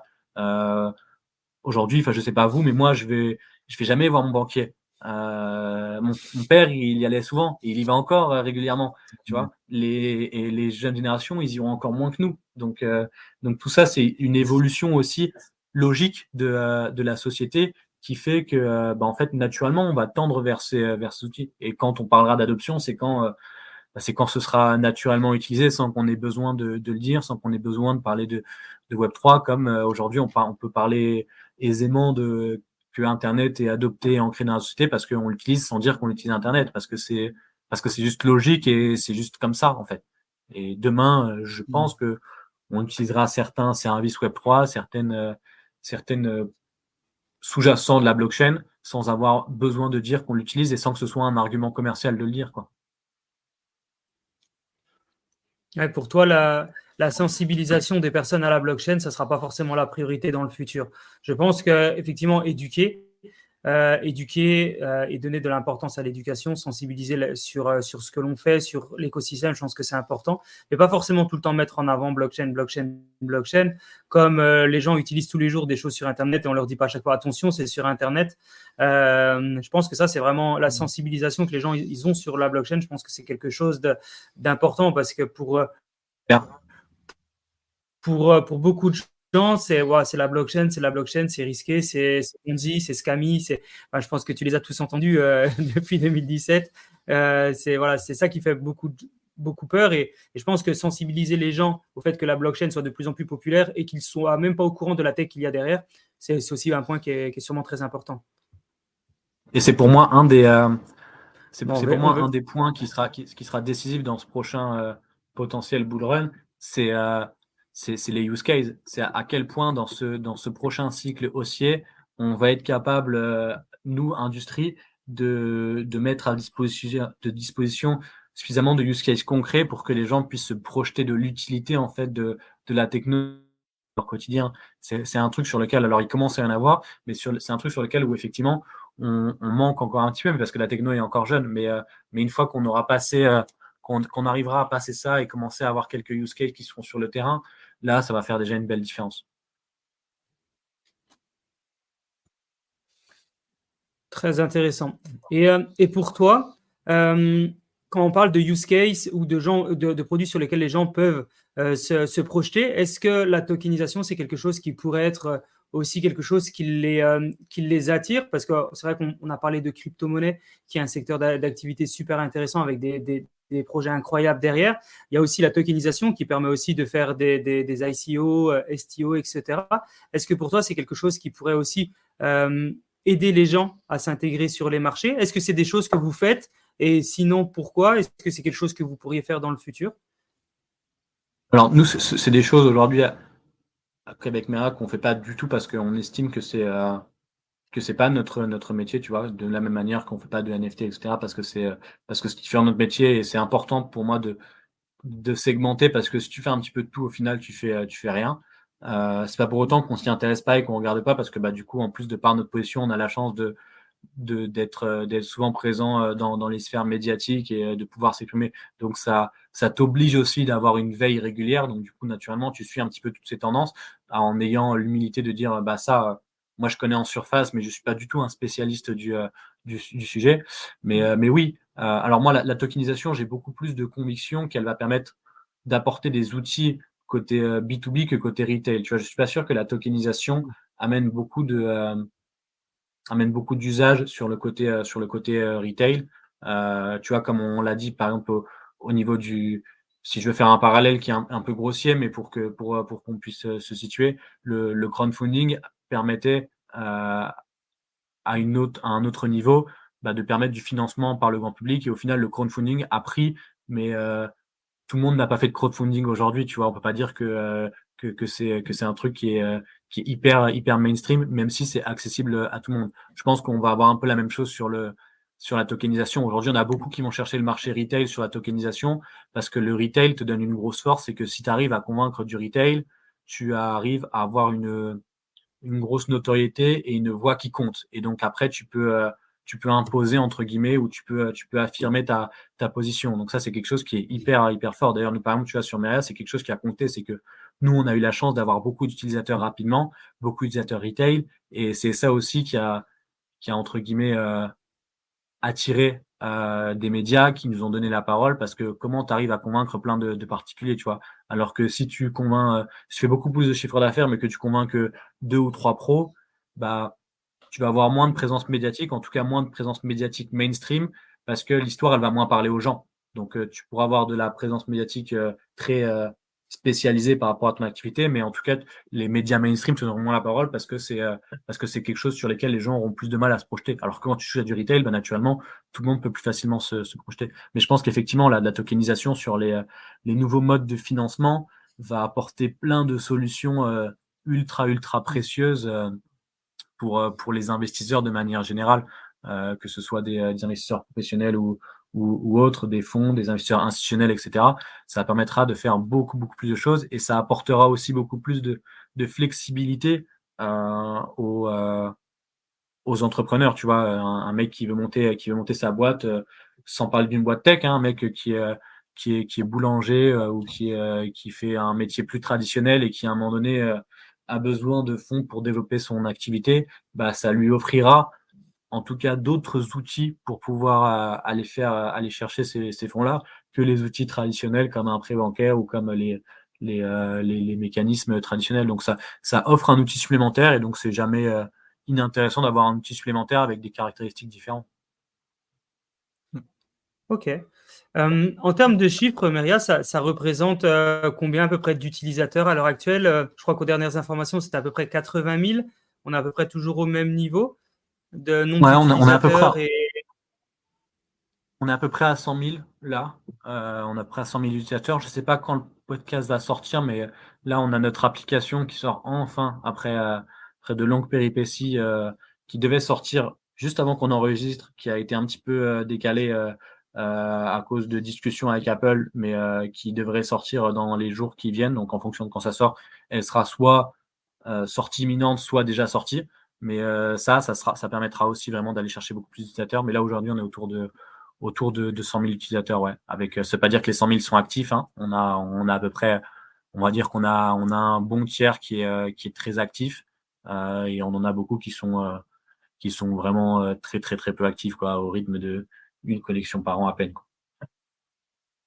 Ouais, il y a encore un petit peu des fantômes parce qu'ils viennent, ils se connectent parce qu'ils sont curieux et ils reviendront dans tous les cas dans les années à venir quand ils sauront qu'il ne faut pas qu'ils passent à côté de ça. C'est aussi ça qui est intéressant dans les périodes là. Tu vois, quand tu es en marché baissier, comme ce qu'on vient de traverser, là, 2022-2023, tu as naturellement beaucoup, beaucoup moins de nouveaux utilisateurs. Par contre, ceux qui viennent, ils savent pourquoi ils viennent. C'est moins des curieux. C'est plus des mecs qui ont des convictions. Ils tombent pas sur toi, entre guillemets, par hasard. Après, quand tu es dans des phases haussiers, bah là, tu génères tellement, tellement d'intérêt que tu as plein, plein de gens qui viennent. Et naturellement, tu as une perdition qui est plus importante parce que dans le lot, tu as plein de curieux qui viennent parce qu'ils ont entendu parler, mais qui en réalité sont pas réellement prêts à passer le pas ou qui vont juste créer leur compte pour regarder, mais qui vont jamais passer à l'action, quoi. Ou en tout cas, pas tout de suite. On a aussi beaucoup de gens qui, des fois, créent un compte et qui passent le pied de l'investissement seulement des mois ou des années après, tu vois. Ça arrive aussi, ça. Super intéressant. Et actuellement, donc, dans tous les clients que vous avez, les utilisateurs que vous avez, ça représente à peu près combien d'actifs délégués, d'actifs, je ne sais pas si on peut utiliser le mot d'actifs sous gestion. Parce que je sais qu'il faut faire attention aux mots qu'on utilise Non, quand en on fait, est. Ouais, tout à fait, tu as tout à fait raison. En fait, on a trois trucs. On a des actifs sous gestion, puisqu'on a des mandats de gestion. Donc, ceux-là, c'est vraiment des actifs qui sont sous gestion, puisqu'on les gère pour le compte du client. Donc, c'est encore quelque chose qui est assez petit, puisque c'est une activité qu'on fait que depuis 1 an et sur lequel on limitait les entrées parce qu'on n'était pas encore outillé pour l'industrialiser au maximum. On a les actifs sous conservation. Donc là, c'est tous ceux qui utilisent la plateforme et qui vont avoir leurs fonds qui sont déposés sur la plateforme. Donc, on va conserver les acomptes pour conserver ces fonds pour le compte de tiers, mais par contre, on ne va pas pouvoir les gérer. Donc, on ne va pas faire d'ordre pour le compte des clients. Et puis, on a les actifs sous délégation. Et les trois cumulés, à l'heure où on se parle, on réapproche les 200 millions. Mais naturellement, c'est hyper variable par rapport à l'évolution du marché, tu vois. Parce que on peut vraiment avoir la main sur ça au niveau des actifs sous gestion, mais qui sont vraiment une plus petite partie du portefeuille, alors que sur la partie délégation et sur la partie conservation, étant donné que c'est le client qui a la main, si un client monte très haut, mais qui vend jamais ou qui sécurise jamais ses actifs, si ça rebaisse, bah on prend la baisse avec lui, en fait, puisque c'est lui qui est maître du truc, quoi. Donc du coup, quand naturellement, quand tu as des hausses, et donc au pic, on avait touché, nous, au pic de Bitcoin en novembre 2021, on avait on était quasiment au demi-milliard. Donc ça a commencé. Et là, l'idée, c'est vraiment l'objectif, c'est d'aller passer le milliard sur ce cycle haussier, tu vois. Ouais, faire un ça. Mais x5, ça veut ça pas dire. sera pas Et puis fou. ça veut surtout pas dire que, tu vois, si tu vas chercher 1 milliard, ça veut pas dire que tu captes 1 milliard. C'est aussi la particularité de notre industrie, c'est que tu collectes X et en fait, avec la montée des cours, bah, du coup, ton montant global peut atteindre ce chiffre-là. Mais ça ne veut pas dire que tu collectes 1 milliard. On est loin d'être capable de collecter 1 milliard aujourd'hui, malheureusement. Peut-être un jour. C'est trop intéressant ce que vous faites et vos objectifs. Effectivement, faire un x5 avec ce marché haussier et établir les possibilités de monter à 1 milliard, voire plus, je pense que c'est réaliste et peut-être même plus. Et en tout cas, on croise les doigts pour vous et on vous Oui, souhaite peut-être plus. énormément. Après, c'est symbolique, quoi. C'est le palier du milliard, c'est quand même quelque chose qui est très, très symbolique. Et voilà, donc il y a cette target-là, mais qui est même pas c'est même pas un objectif qui est posé, c'est plus la dimension symbolique d'aller passer cette étape-là qui est quelque chose qui est quand même assez cool dans la vie d'une entreprise. Mais voilà, mais c'est pas un truc où on s'est dit, il faut absolument que ça se fera comme ça, devra se faire, quoi. Mais en tout cas, moi, je suis assez confiant parce qu'on a vraiment travaillé sur 2023 là, où ça a été vraiment une année où on était quand même sous les radars, où on s'est un peu moins exprimé que d'habitude. On n'a pas sorti grand-chose à part des listings, mais par contre, on a vraiment beaucoup, beaucoup travaillé en coulisses pour sortir beaucoup de choses pour être prêt pour ce marché. Donc là, l'application, c'est la première des choses qui va sortir. Et après, on a 4-5 belles annonces qui vont arriver sur les 3 à 6 prochains mois, où l'idée, c'est d'avoir en fait tout le setup prêt pour pouvoir négocier la prochaine vague haussière de la meilleure manière qui soit. Parce que ce qu'on sait d'expérience, c'est que quand tu es en marché haussier, tu n'as plus le temps de construire. Il faut que tu aies de la bande passante et l'agilité nécessaire pour pouvoir prendre une position rapide, parce que c'est une nécessité sur un secteur comme le nôtre. Il faut être capable de bouger vite, mais t'as pas assez de temps pour construire quelque chose vraiment de solide. Donc, il faut profiter de toutes ces périodes baissières pour pouvoir construire. Donc, voilà, nous, on avait certaines convictions. On a fait certains paris où on s'est dit, on pense que cette verticale, ça va être des choses qui vont avoir du sens sur le prochain. Il faut qu'on ait absolument ces trucs-là pour le prochain. Alors, ça peut être des outils, ça peut être des fonctionnalités, ça peut être plein de choses. Mais donc, voilà. Donc, nous, on a mis nos efforts tech sur 2023 sur ces choses-là. Et voilà, maintenant, ça va être livré. Et puis après, on poussera avec le marché pour essayer d'aller en tirer le maximum, quoi. Ouais, parce qu'il y a tellement de choses à faire, comme tu dis, hein, il y a tellement de choses à faire et c'est un écosystème qui s'étoffe et de jour en jour, il y a des nouvelles choses à faire. Donc on peut pas tout faire et il vaut mieux avoir quelques cordes, mais bien les faire. Voilà, des produits, mais qui sont bien faits, plutôt que de se dire, OK, on fait tout et puis au final, ça part dans tous les sens, quoi. C'est toute la difficulté aussi de l'exercice, c'est que à un moment donné, plus tu grossis, plus tu es ancré dans l'industrie, plus tu comprends comment il fonctionne, plus tu vois des opportunités, plus tu vois que putain, il y a un truc à faire là, il y a un truc à faire là, et en fait, tu dois faire des choix parce que tu peux pas tout adresser en même temps. Et c'est hyper dur parce que tu dis putain, il y a vraiment des trucs à faire sur tous les trucs là, et il faut pas se louper, tu vois, parce que si tu choisis une verticale et pas l'autre, potentiellement tu prends le risque que c'est l'autre qui pète et pas celle-ci, tu vois. Mais c'est aussi ça qui est très très difficile, mais à la fois c'est compliqué, à la fois c'est un luxe, tu vois. Avoir le luxe de se dire j'ai le choix entre plusieurs portes et je dois en choisir une, et après à moi de faire en sorte que j'ai ouvert la bonne. C'est quand même une meilleure configuration de chercher une porte à ouvrir, tu vois. Donc nous aujourd'hui on a la chance de voir plein de portes qui s'ouvrent. Maintenant à nous d'être suffisamment bons pour prendre les bonnes, quoi. Et moi, il y a une question du coup que je me posais justement parce que vous êtes à la fois, comme tu dis, très exposé de par la visibilité de la chaîne YouTube Asher, de par ce que vous faites aussi avec Maria, etc. Est-ce que est-ce que vous faites un peu aussi ce travail un petit peu entre guillemets de incubateur, on pourrait dire ça, ou voilà, des petites idées de boîtes qui viennent vous voir, qui vous disent voilà, on a ce projet-là, vous êtes là, vous vous placez, je sais pas, peut-être vous prenez des parts, vous investissez, vous donnez un peu du conseil, vous êtes là de temps en temps. Est-ce que ça c'est un truc que vous faites, ou vous êtes vraiment focus sur votre boîte et le reste, c'est Alors, entre guillemets déjà nous, tu vois, à Metz, déjà, on a notre petit écosystème avec plusieurs boîtes, tu vois. On a Descoin, qui est aussi un autre PSAN, qui est un broker. On a l'H Consulting, qui est à Luxembourg, qui est l'extension de Asher, qui est une agence marketing. qui va accompagner Ouais. des projets, soit des projets crypto qui veulent pénétrer le marché français, soit des grands groupes qui veulent pénétrer le marché crypto. Donc, on a autour de nous, quoi qu'il arrive, plusieurs boîtes. Owen prend part à énormément de projets. Je sais pas, mais tu vois, sur 2023, ça doit être je sais pas, peut-être une quarantaine ou une cinquantaine de deals dans lesquels Owen rentre, avec des tickets plus ou moins conséquents. Moi, beaucoup moins, parce que j'ai moins de force et aussi moins d'intérêt pour les projets, parce que Owen, forcément, il a la double casquette investisseur et le côté visibilité et c'est un entrepreneur qui est brillantissime, donc ça fait sens pour les gens de l'avoir autour de la table. Donc oui, on le fait régulièrement. Le côté incubation, c'est un truc qu'on s'est vraiment posé la question à certains moments, mais pareil, en fait, je suis convaincu qu'on a tout ce qu'il faut pour faire un incubateur qui cartonne.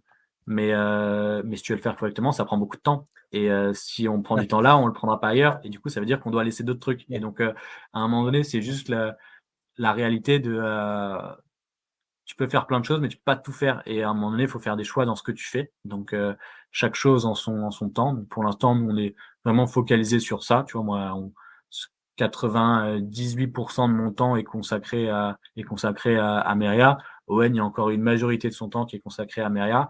D'ailleurs, c'est la raison pour laquelle, tu vois, il est en ce moment, par exemple, moins actif sur YouTube, où je crois sur le dernier mois, il a dû sortir que 2 vidéos, parce que bah, malheureusement, et encore, les 2 qu'il a sortis, il les a littéralement tournés dans la nuit, tu vois. Parce que pour faire une bonne vidéo, aujourd'hui, avec la portée qu'il a, c'est énormément de temps de préparation, parce que bah, il doit faire attention à tout ce qu'il dit. Il sait aujourd'hui, t'as tellement de portée que il peut pas se permettre de faire une vidéo à l'arrache sur un coup de tête, tu vois.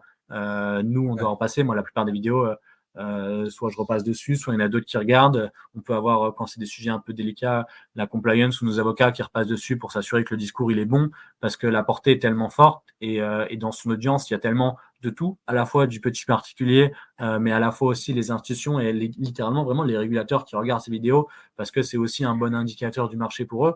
Donc tu dois vraiment calibrer tout ce que tu dis correctement. Il y a aussi d'autres enjeux, c'est-à-dire que s'il dit une connerie, bah, nous, on peut pas se permettre qu'il y ait un risque systémique sur Meria, donc tu dois faire aussi attention à ça. Donc ça te donne aussi un petit peu malheureusement moins de flexibilité dans la créativité, et surtout tu as moins de temps pour pouvoir faire des choses. Donc ouais, il y a plein de choses qu'on pourrait faire, malheureusement pas tout faire. Alors après voilà, on est très proche de l'industrie, donc on est en permanence. Enfin, tu as des dizaines et des dizaines de discussions WhatsApp tous les jours avec d'autres entrepreneurs de la crypto, où on s'échange volontiers des conseils sur diverses thématiques. Nous, s'il y a des jeunes ou des entrepreneurs qui viennent nous poser des questions et que on a matière à lui apporter des réponses constructives, bah, on essaye au maximum de le faire dans la limite du temps qu'on a disponible. Parfois, on peut pas, parce que parfois, ça tombe malheureusement au moment, mais on essaye de répondre à tout le monde de la même manière que si tu écris un message à Owen sur ses réseaux, dans 80% des cas, tu auras une réponse. Alors peut-être que tu l'auras pas en 24 heures, ça va peut-être prendre une semaine à ce que tu l'aies, mais en tout cas, on essaye de répondre à tout le monde, tu vois. Après, malheureusement, il y a des trucs qu'on peut plus faire, tu vois. Par exemple, j'ai, je pense, 2 fois par semaine des gens qui m'écrivent pour qu'on qu'on prenne une demi-heure ou une heure pour répondre aux questions pour son mémoire. Je le faisais avant, malheureusement, aujourd'hui, je peux plus prendre ce temps-là, tu vois. Et c'est chiant parce que je le ferais volontiers, tu vois, mais c'est juste, malheureusement, on peut pas. Et voilà. Mais par contre, oui, des decks sur nos boîtes mail respectives, Owen et moi, surtout Owen sur ses réseaux, t'es pas loin de un deck par jour qui arrive dans la messagerie. Ouais. Donc pareil, tu peux pas tous les regarder. Tu leur dis maintenant. Généralement, quand c'est un deck qui arrive en brut comme ça, je te cache pas qu'aujourd'hui, on peut plus le regarder. Généralement, c'est ce qu'on va regarder, c'est si c'est introduit par quelqu'un qu'on connaît ou si on connaît déjà la personne ou quoi. Mais sur un truc qui arrive comme ça, c'est assez rare qu'on arrive. Après, il y en a, ils sont plus malins. Hein. Il y en a, ils arrivent à trouver des mécanismes pour t'alpaguer ou quoi. Et puis après, t'écoutes. Et puis voilà. Et après, c'est bien joué, tu vois. Mais voilà. Mais c'est juste une question de temps où on aimerait pouvoir consacrer plus, mais il y a une réalité qu'on peut pas, tu vois. On a tous que 24 heures. Hein. Ben, c'est Avec ça, 24 heures dans une Et puis la journée. réalité, c'est qu'il faut aussi être capable de prendre des moments où tu fais autre chose. Parce que, tu vois, ces moments où tu fais autre chose, ils sont précieux. Ces moments où tu es capable de couper un petit peu dans une journée ou de prendre un moment dans la semaine ou quoi pour faire autre chose. Bah, au début, tu vois, et encore, nous, il y a encore peu de temps, on avait l'impression que c'était, parfois tu culpabilises ou tu as l'impression que c'est du temps que tu perds ou tu pourrais faire autre chose et tout.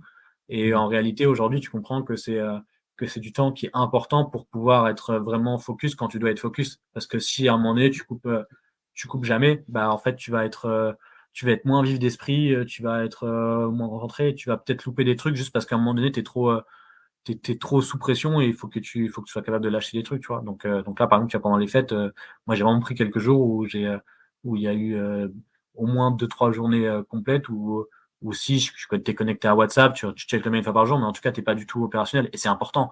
Ouais. C'est important. Et quel plaisir aujourd'hui de pouvoir se retrouver dans des moments où tu fais rien, où tu es juste en famille, et voilà. Alors après, tu es toujours disponible s'il y a une urgence ou quoi, mais c'est important d'être capable de prendre ces moments-là. Et nous, il y en a beaucoup qui nous le disaient depuis longtemps, ça, hein. Et nous, on a été, ouais, c'est bon, nous, on est jeunes, on a de l'énergie, on peut le faire. Si on le fait pas maintenant, on le fera quand et tout.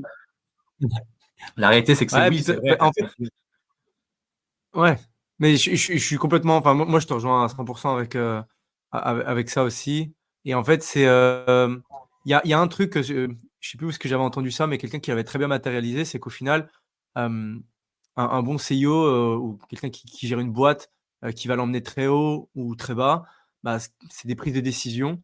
Et en fait, pour prendre des bonnes décisions, bah, il faut avoir l'esprit clair, il faut être bien, faut, comme tu dis, il faut être focus quand il faut, etc.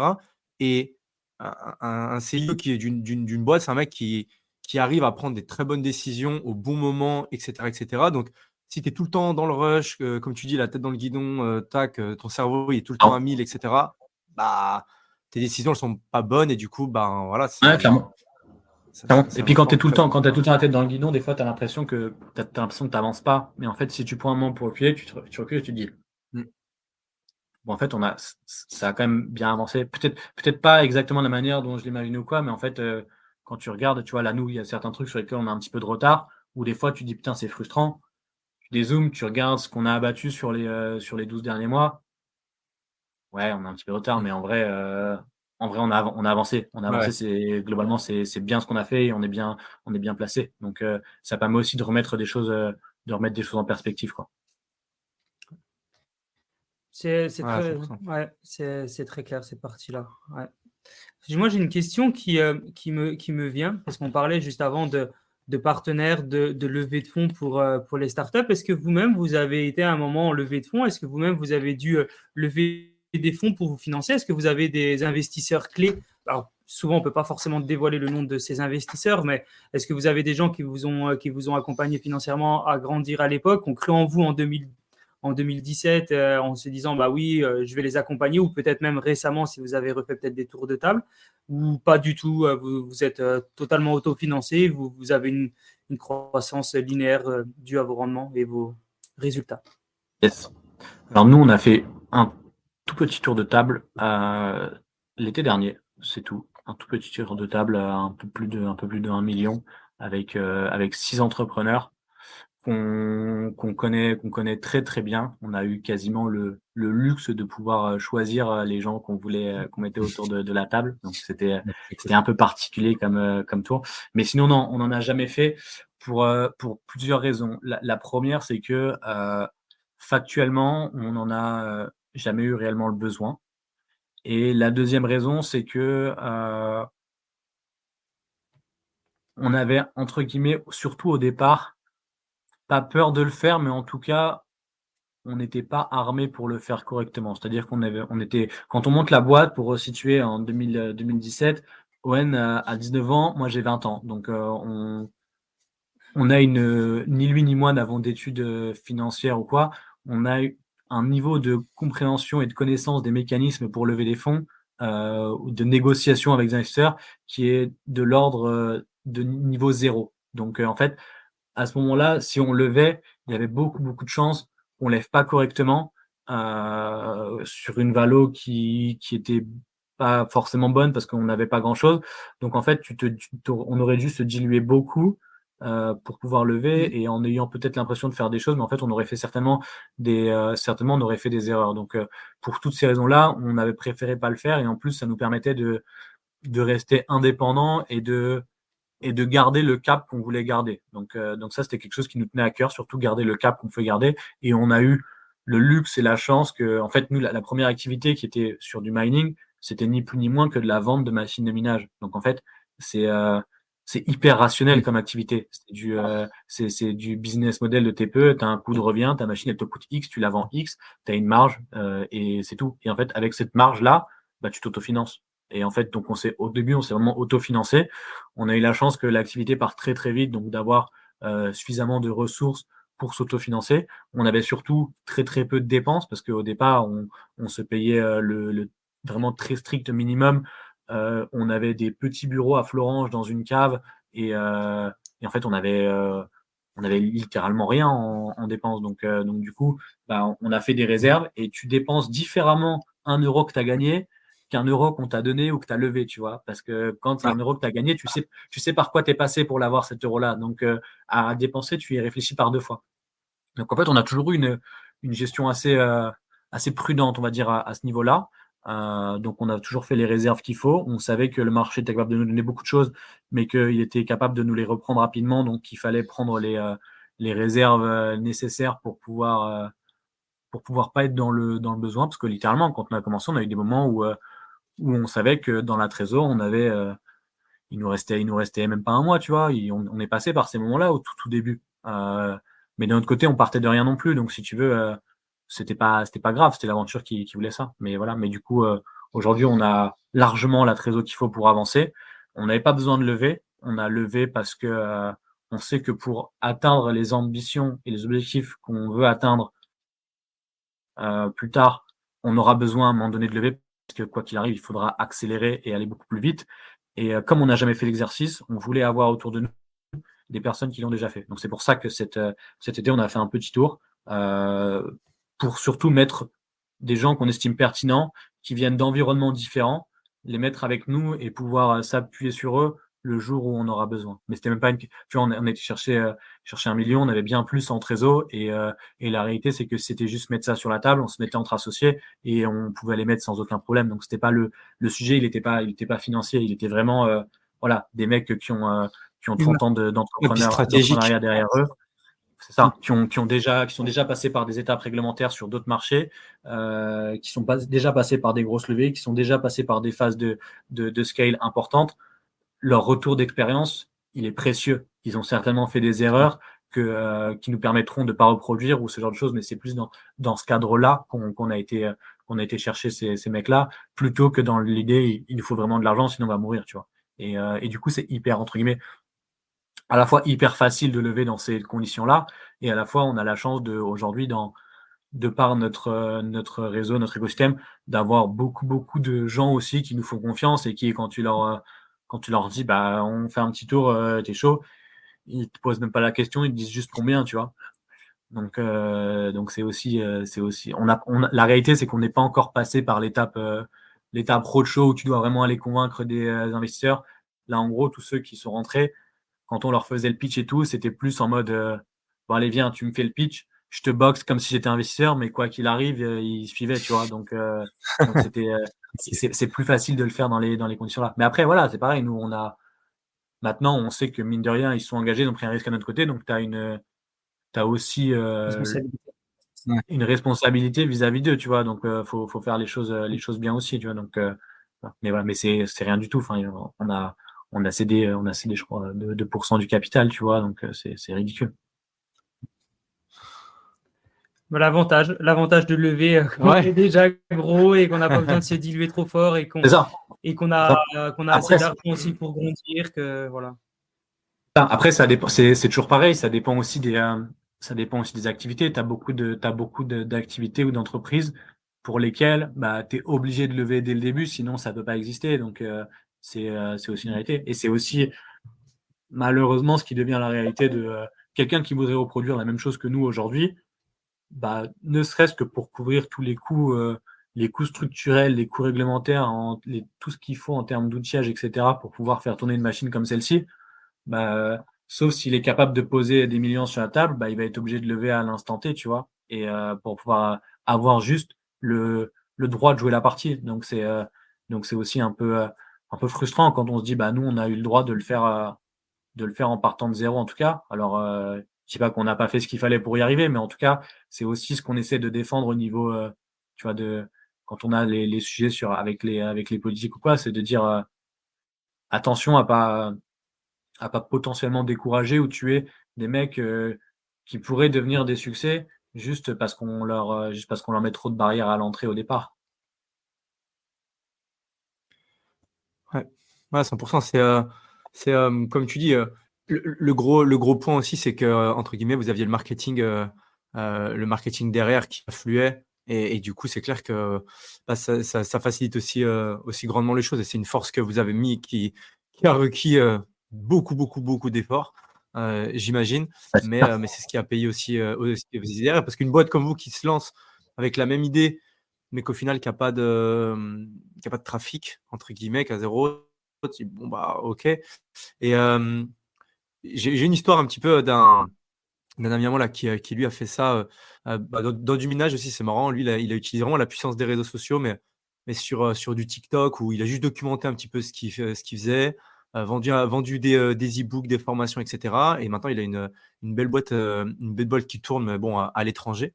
Mais c'est pour dire que ouais, quand tu as réussi à décoder, à avoir un peu ces codes de OK, bah, j'attire de l'attention sur moi et j'ai déjà en fait un flux de personnes qui, si je mets un produit en face, bah, vont aller voir ce qui se passe, vont, se poser des questions et vont sûrement l'essayer.